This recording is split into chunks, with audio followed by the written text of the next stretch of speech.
like a Hellcat.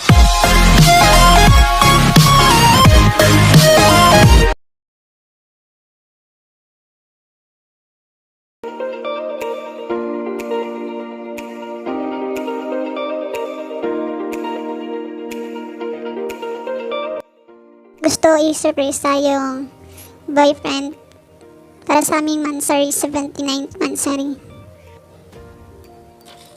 Ito po yung bond paper. First step, kailangan natin yung i-fold. Gagamitin natin para sa atong mga letters. So nakagawa na ako ng mga letters. Ito yung mga gawa ko.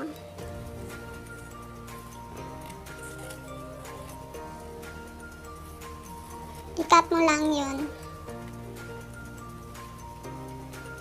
Ito na po. Kailangan mag-cut ng ganito kahaba na cartolina. Para dito natin i-attach yung mga ginawa natin mga letters. Ganyan. Ganyan na yan.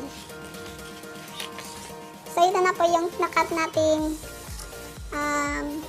cartolina. Tamang-tama lang po para makasya sa isang letter. Pero hindi po ganito yung pagkadikit. Kailangan po nating lagyan ng art to. Ito po, kailangan po nating i-cut dito. Para lagyan natin ng design para hindi siya masyadong boring. So, dapat po marunong kayo mag-cut.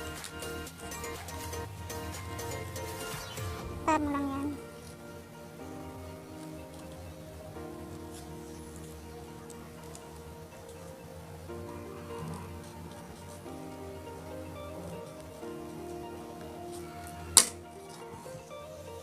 Then, sa kabila. Cutin mo.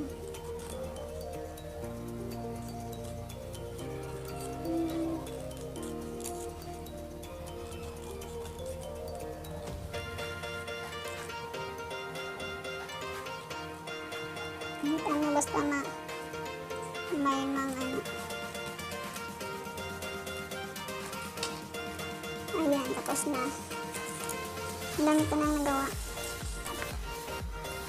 So, pikitan natin siya.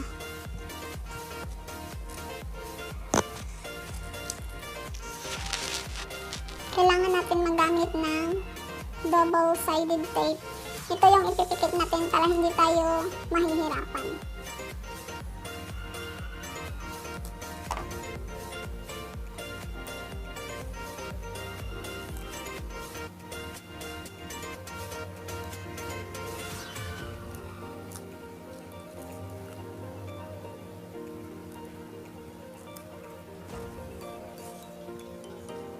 Lagay mo lang yun sa gitna para mas madali kayo matapos.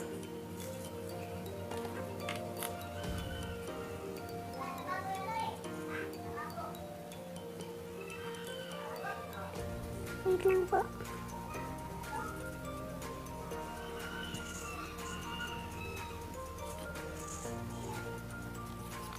Tapos na po. Ganyan lang. Ito na po yung mga tapos.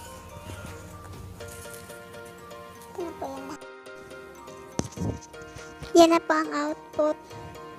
Yan po ang nakalagay happy monthsary day. I love you so much. So simple lang. Simple. Pero very creative. Look. Kahit hindi ako marunong mag-lettering.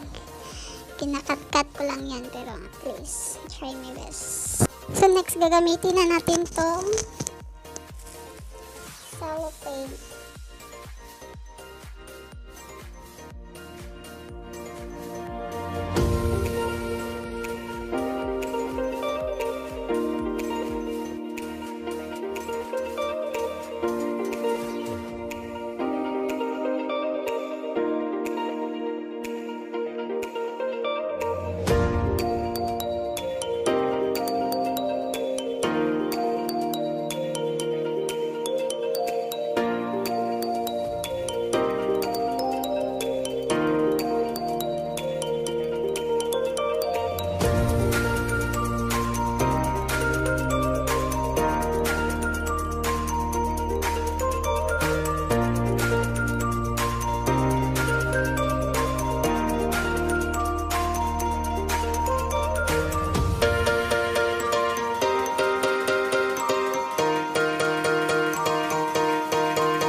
Kailangan ito lagyan ng double-sided tape.